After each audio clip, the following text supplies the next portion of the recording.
a couple of videos ago, we saw that in just classic C3 photosynthesis, and once again, it's called C3 because the first time that carbon is fixed, it's fixed into a 3, or the first time carbon dioxide is fixed, it's fixed into a 3 carbon molecule. But we saw the problem with C3 photosynthesis is that the enzyme that does the carbon fixation, it can also react with oxygen. And when oxygen essentially reacts with your ribulose biphosphate instead of your carbon, you get an unproductive reaction. Not only is it unproductive, it'll actually suck up your ATP and your NADPH, and you'll go nowhere. So every now and then, when oxygen bonds here instead of a carbon dioxide, you get nothing produced. So net everything becomes less efficient. And so in the I think it was exactly the last video, we saw that some plants have they've evolved a way to get around this. And what they do is they fix their carbon on outsides on cells that are actually exposed to the air. And then once they fix the carbon, they actually fix it into a 4 carbon molecule, into oxaloacetate. And then and that gets turned into malate. Then they pump the malate deeper within the leaf where you aren't exposed to oxygen. And then they take the carbon dioxide off the malate. And this is where they actually perform the Calvin cycle. And even though you do have your rubisco still there, your rubisco isn't going to have the photo respiration is not going to occur because it only has access to carbon dioxide. It does not have access to this oxygen out here.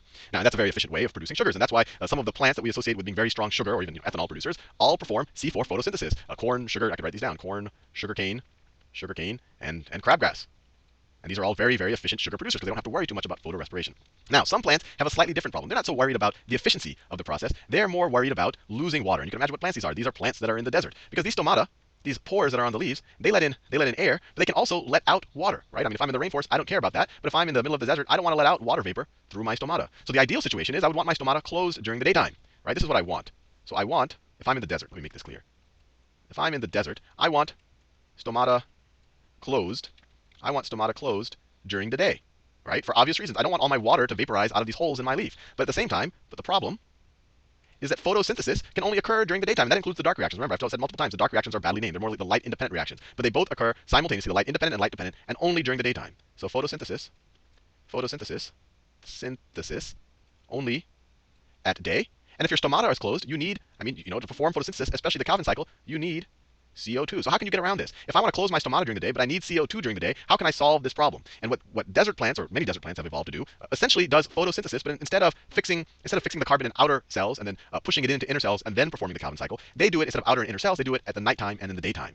So in CAM plants, and these are called CAM plants because I can tell you what it stands for. It stands for crassulacean acid metabolism, and that's because it was first observed in that species of plants, the crassulacean plant. But these are just called, you can call it CAM photosynthesis or CAM plants. They're essentially a subset of C4 plants. But instead of performing C4 photosynthesis kind of an outside cells and inside cells, they do it at the nighttime and the day. So they're a subset of C4 plants or C4 photosynthetic plants. And what they do is at night, they keep their stomata open. They keep their stomata open, and they keep their stomata open, and they're able to fix. So everything occurs in the mesophyll cells, in the CAM cells, in the CAM plants. So at the nighttime, when they're not afraid of losing water, so let's say this is a mesophyll cell right here. My stomata is open. Let's say that this is my stomata right there. And so it lets in carbon dioxide. I'm not worried about losing water vapor. It's nighttime right now, so carbon dioxide comes in here, and then it fixes the carbon dioxide. It fixes it the exact same way that the C4 plants do. So you have your CO2 come in, CO2. You have your PEP. It's all facilitated by PEP carboxylase. That's the enzyme that can only fix CO2, that can only react with CO2, not with oxygen. And then that is used to produce, and we saw it here in our CAM4 diagram in the last video. That is used to produce malate. This is a 4 carbon molecule. So that is used to produce malate.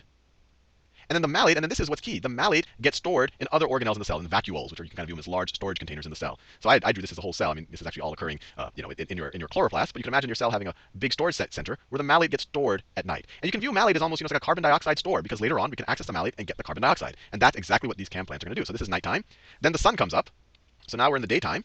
This desert plant, well, maybe it's a cactus, it doesn't want to lose its water vapor, so it closes its stomata. So it's the stoma, this particular stoma now is closed.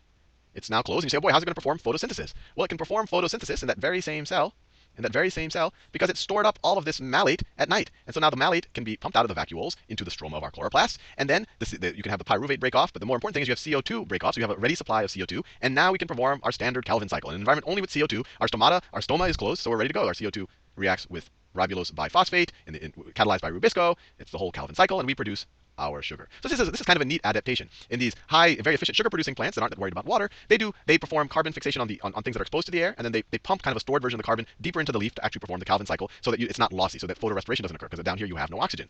The desert plants, they benefit from that property as well. But their whole concern is I don't want to keep my stomata open in the daytime. So what I do is I fix my carbon at night, but I use the exact same process. I use PEP carboxylase, and I store it. I store my carbon dioxide at night, and in the daytime, I can actually, when my light dependent reactions are occurring, and they're producing my ATP and my NADH, I can also perform my dark reactions in the daytime. As I said, the dark reactions always occur in the daytime, or my light independent reactions, because even though my stomata is closed, I have a store of carbon dioxide in the form of malate.